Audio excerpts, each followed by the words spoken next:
Welcome. If you're a woman who has a sense that there's more out there for you, you're in the right place.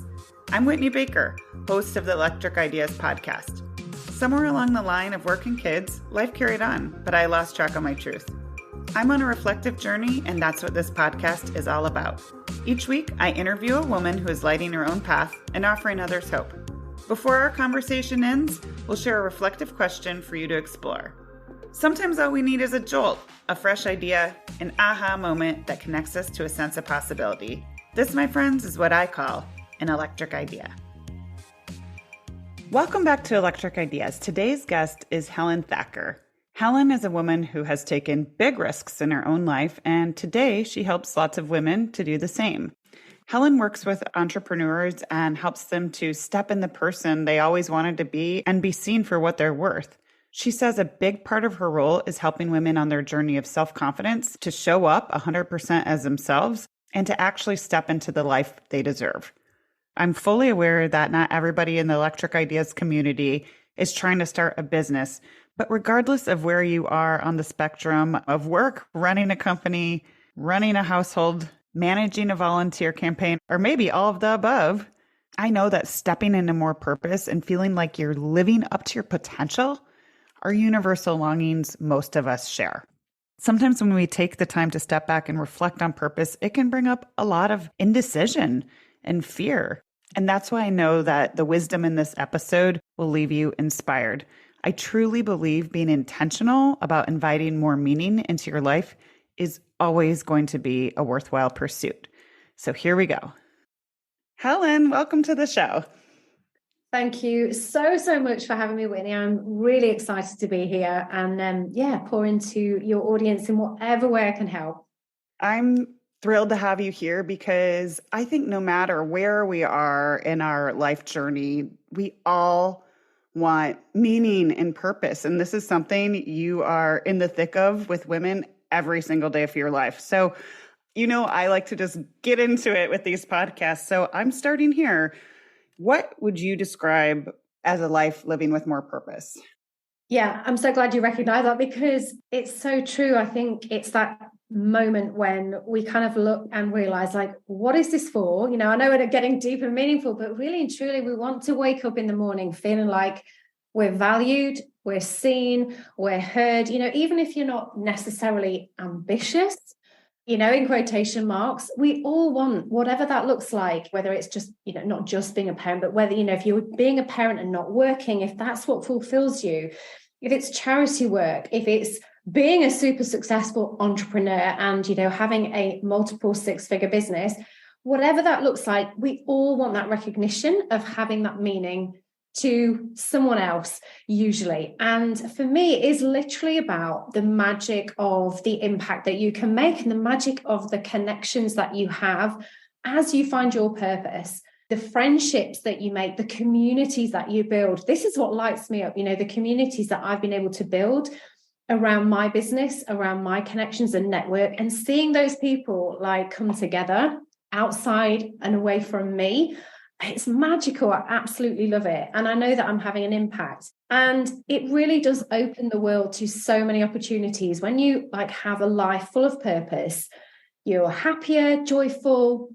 It is about having that kind of meaning every single day of doing something that you absolutely love doing and having the freedom to do it in the way that you want. So I love to help women find that. I'm not obviously a mindset coach. I'm actually a sales coach, but part of that process is really finding the direction in which they want to take their business. It's finding that purpose and all those things, particularly the value, being seen and having that impact is absolutely what it means to me. And I doubt there's very few people who would argue that they're open to having more purpose and meaning in our lives, but it's easier said than done to get there.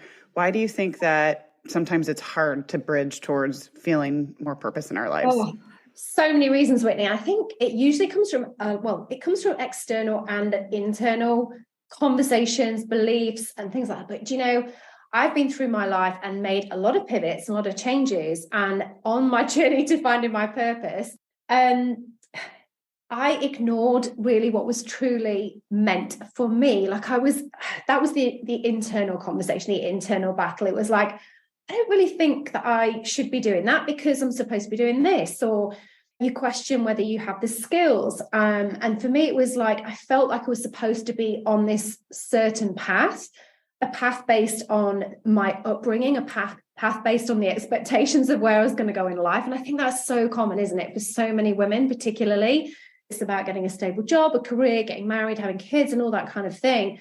And that was certainly my experience growing up. And I knew that there was no other option. That was the external side as well. But internally as well, that definitely had a part on my choices to start with, because I didn't want to let people down. And I felt that that was the only thing I was supposed to do. And actually, what I needed to do was listen to what I genuinely love doing, what I was really good at. And it's funny how I've come full circle back to the things that I was truly like skilled at and passionate about, even as a little girl. Language, I was always really good at language. I was obsessed with that. And here I am suddenly really in a marketing role, helping women to create standout, powerful content online. And it comes down to like the fact I wanted to be a teacher, didn't do it because for various reasons. It wasn't what I thought I should do. And here I am coaching. And it's so funny, it's ended up. And I think it's about really kind of listening to the things that you love doing.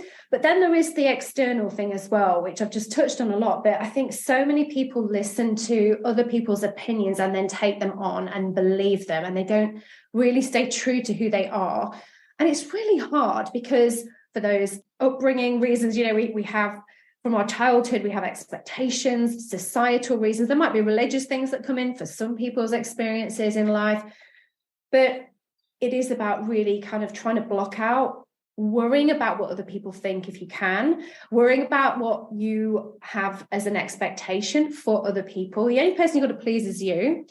And really kind of worrying about upsetting or kind of offending other people. For me, a lot of it was that. And it was the fear of my success actually upsetting other people who were really, really close to me, like in my family, that I was soaring, you know, I was really doing really, really well financially, personally. And I really had someone very close to me in my family who was not. And it really kind of, I didn't want to highlight that.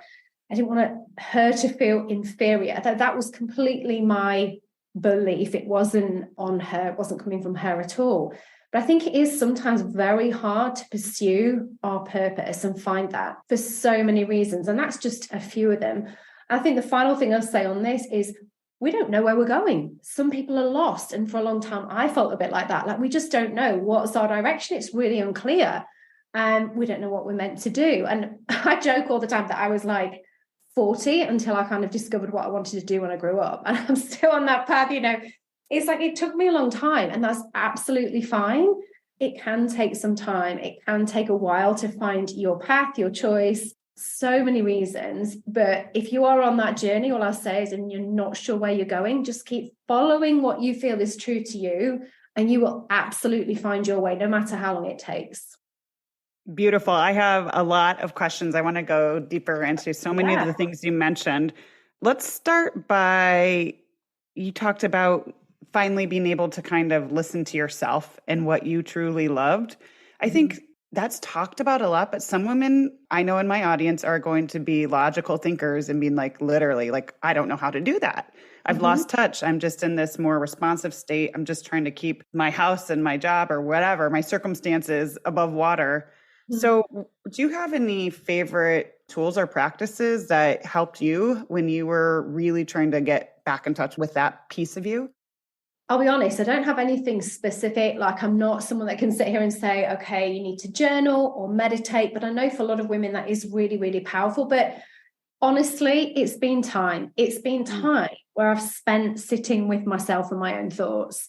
So I guess that is a sort of meditation in some ways, but it has been trying different things. And it's fundamentally being about finding my confidence, my own confidence in my own belief, my own self-worth, my own opinions, and that what I'm doing is right. And again, that comes from blocking out perhaps the worries of what other people will think. And I've been in a situation before. I worked in network marketing for 4 years full time. And in that situation, I mean, I absolutely loved it. And it has taught me so much, so many skills that I know I would not be where I am today without that time. But that kind of bubble, that environment sometimes, and it's not just network marketing, but that's one example of an environment where you get swept up with other people's opinions and other people's thoughts, where it's difficult to break out from having your own way of doing things. And I eventually did. I actually left the company, moved to a different one, and started from scratch building things the way I want to do it, because I didn't like the way that people were doing it in my previous company. I literally grew a huge team on my own, with my own beliefs and my own practices, my own way of doing things. There are lots of circumstances like that. You might be in an office environment where you feel like you've got to kind of go along with the general opinion, and you just go along with it because you're kind of almost brainwashed into thinking, well, that's what I'm supposed to think. That's what everyone else thinks. It's really easy, isn't it, when you're in an environment like all day long, to really find your way if you are standing out amongst the crowd with your own opinions and thoughts. And it doesn't really give you time to really kind of find your voice. So time on your own with your thoughts and really delving into your values and what you believe in, I think is a really great kind of compass for finding your way. I'm glad you brought up starting multiple businesses, because I feel like there's lots of people who've been on the podcast that have talked about being in burnout and knowing they had to make a change. They were ambitious. One thing I find really compelling about your story that I feel like isn't talked about enough is sometimes I think when you're thriving, at least in some ways, or you're doing well, it can be harder to leave something. I'd love to hear your perspective from your cake business, because that's totally different than what you're doing now. And I think that especially if you have a family or bills to pay, if you're doing something and it's doing well and you feel good about it and it's safe and secure, it can be really hard to open up to a trade-off and very scary. But I think sometimes that's getting into that good is the enemy of great in terms of living your best life territory. What do you have to say about that? Yeah, it's a great question. I've always been quite fearless, and I think it's in my nature. I usually say yes to things and then I worry about how it's going to actually pan out afterwards. But most of the time when I've made these big decisions, it has been coming from that space. But do you know why? It's because my intuition, my gut was telling me. And I don't want to sound really kind of out there, but honest, and I'm not that person. I'm very black and white. I am very much a kind of masculine energy when it comes to my business. But in these occasions, my gut was telling me there was something more. I was made for more. There's got to be a better way. And I'm crawling my way through life, trying to find the solution. What is the answer where I'm going to have that freedom, that life where I have the financial abundance that I'm searching for, so I can have the experiences with my family that I'm so looking forward to, that I have had. I'm so fortunate to have that impact, again, going back to that magical feeling of actually having that value and purpose in the world.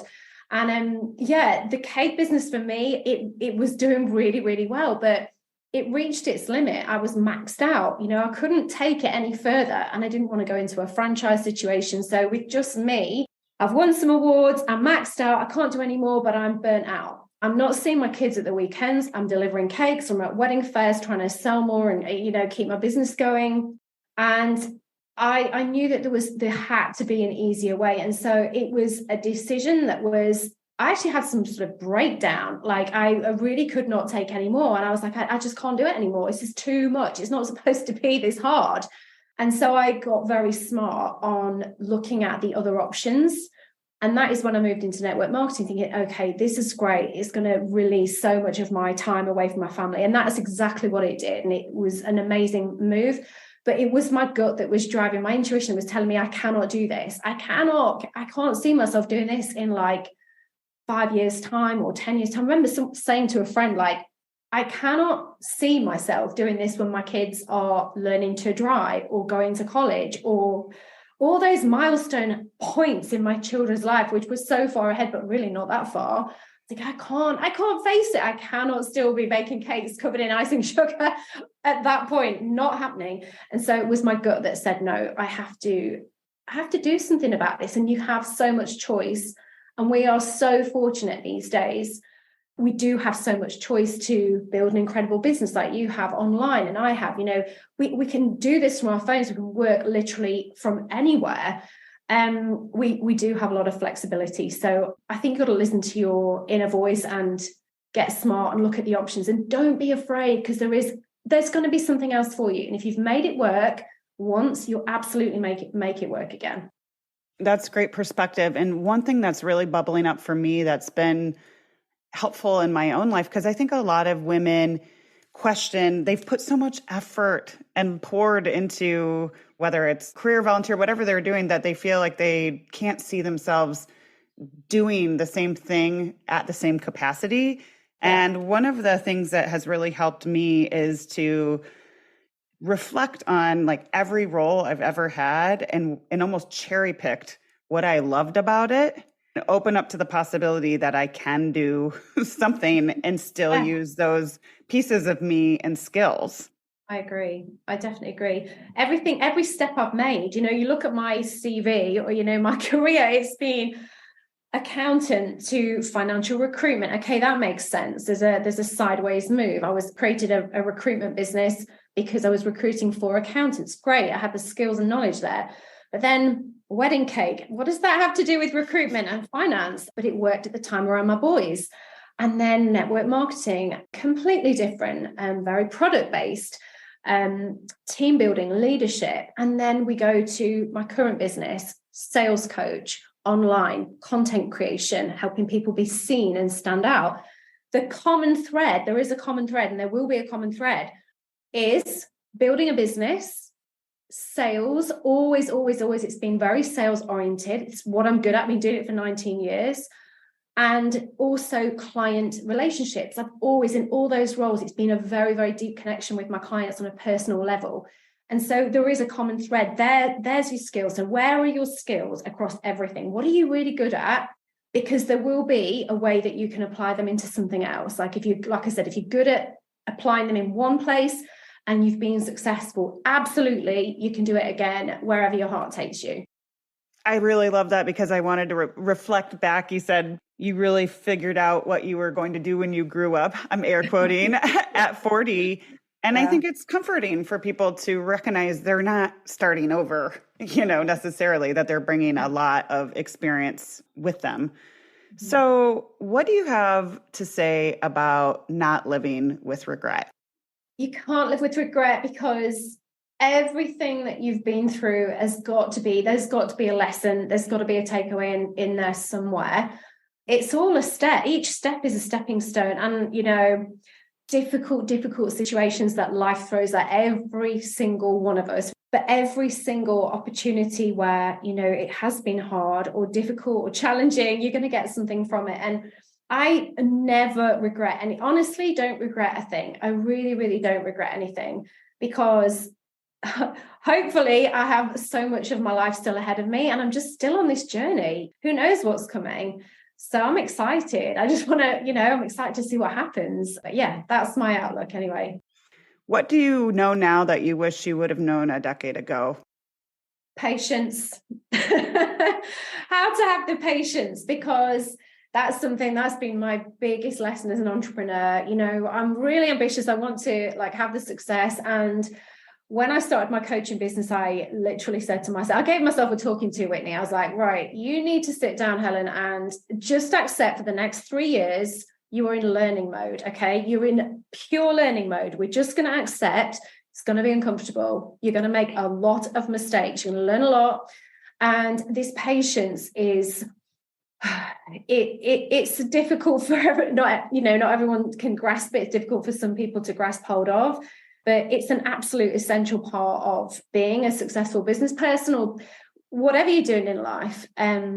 It's the thing that will push you forward even further. If you can just settle into what you're doing and really accept that you are on this learning journey and that you will mess up, but you're going to learn from it and get even better and better and better. That's what I'd say to that. Is there anything else that's on your mind? Just because I know you really dig deep into the purpose piece. Is there anything else on your mind or in your heart that you think you'd like to share with my audience just on the topic of purpose? Yeah, I think the thing about purpose is a combination of two things. I truly believe it's what lights you up. you have to, again, spend some time thinking about this. Like, really, what is going to, I say to my clients when we're trying to define like what it is they want to do in their business. So what is going to get you out of bed in the morning? Like, what is going to have you running down the stairs, jumping on your laptop, and you have so much to say to the world? If you were to sit on Zooms and talking and discussing your business with somebody, like, what would you want to be talking about? What is the thing that gets you so excited? Like, you can't contain yourself. You know, I feel like that about my business. I could literally post like 7 pieces of content a day. I love it, feel so passionate about it. And if you can really find a combination of that and your skills, that's the winning combination. Like, that is the magic.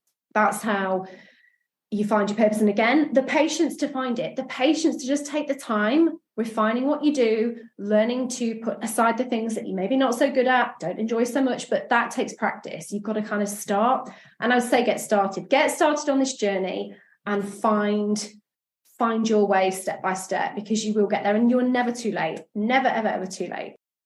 I love your self-awareness and ambitious you are. I think it's beautiful. And I know there's lots of women in my community that share that go-getter mentality, and it's infectious. But I also know that we can get away from ourselves. And you just said patience is also important. So how have you, in your work-life balance, ambitions life, how have you found balance? So it's kind of that control issue over your time. I set my boundaries. For example, Fridays, I don't have any calls booked in. I make sure that is time for me to do really what I want. And that might include just working on my business, but it's freedom to do that. So it might be doing fun things. Like for me, fun things are like creating canvas and content and emails and sales pages and all that sort of thing. I love it. It might be going and getting my nails done. It might be taking my husband out for lunch. It might be just spending an extra half an hour on a Peloton, whatever that is. So it's that kind of control of your time. And it's about really taking charge of the important things in your business or your life, the things that are going to make the most difference to you. I make sure that I do those every single day. So I have like a task list of the key things I need to do every single day. Now, how that comes back to kind of finding this balance and everything is that when that's done, it's kind of, well, I've done the hard stuff. I've worked on my business, and now I'm free to kind of really do all the other things. And it allows me, that control allows me to really take charge of my day. And it gives me that freedom, that time freedom that we are all looking for as a solo entrepreneur or as a business owner. We want to have that control over our lives. I'm very disciplined. I'm very kind of regimented. I have a routine. I walk every single morning. I'm up, I get out, I put my podcast in, get the fresh air, come rain or shine. If you follow me on Instagram, you'll see on my stories every single morning in the snow, I am out there. And that's a huge part of that balance piece for me as well. It's that time when I start my day, I have that moment, that inspiration and the fresh air and the movement. And those things are really important to me. And if you can find those things as well, those anchors, that will definitely give you the balance. Yeah. I really like this. It kind of turns the idea of discipline on the head sometimes for me, because sometimes especially the world we live in with the internet and just everything, I know that most women could always be doing something, whether it's for life or business and I feel like sometimes we have to be disciplined about our priorities, but also what's going to fuel us and allow us to show up best. And it sounds like that you've really got that set. So that's inspiring. Thank you. I always end the show by asking the same question, and that's, what's one question women should be asking themselves more? I think that so many women don't do this. They don't ask themselves questions. They don't allow themselves to question what they're doing, allow themselves to do what they want. I would love for women to really sit down and find their purpose. I know this whole conversation has been about that. I think that we do get sometimes put into a category and we lose some of ourselves. And I would love for everyone listening to really kind of delve deep into what do they want to achieve? Like what is their purpose? And go and do something about it. But ask yourself, it's about allowing yourself to ask yourself the question. because we do get forgotten. We forget, we put ourselves last. I'm a mom. I put myself last for a long time, and that's absolutely fine. When I have little kids, that's great, but we're still humans. We need our souls nurturing, and we need to feel valued and seen. And going back to the start of the conversation, it is about that. It's about being valued and heard and seen. So please, just ask yourself, what do you want? And go for it. Lovely. It's so wonderful to connect with someone who's really walking the walk and showing up so fully. I know women will be inspired by this conversation and want to connect with you. So where can we find you, Helen? Oh, thanks, Whitney. So go and drop me a DM on Instagram. I'm just at Helen Thacker. It's me. I have virtual assistants, but it is me in the DMs. I'm the only person in there. I would love to chat. And I'd also just love to invite all of your listeners over to my Facebook group. It's a fantastic community full of other women, really engaged. And that is the same name as my podcast, actually, Purpose, Potential, and Power. So there's that group there. I'd love to welcome all of your listeners over there as well. Great. We'll make sure to capture that in the show notes. Thank you so much for being here today. Oh, thank you so much, Whitney. It's been amazing. I'm so glad you joined me today. If you're looking for more, feel free to connect with me on Instagram at @WhitneyWoman. And if you enjoyed the show, I invite you to support me by leaving a review or sharing it with a friend. Hope you have an inspired day.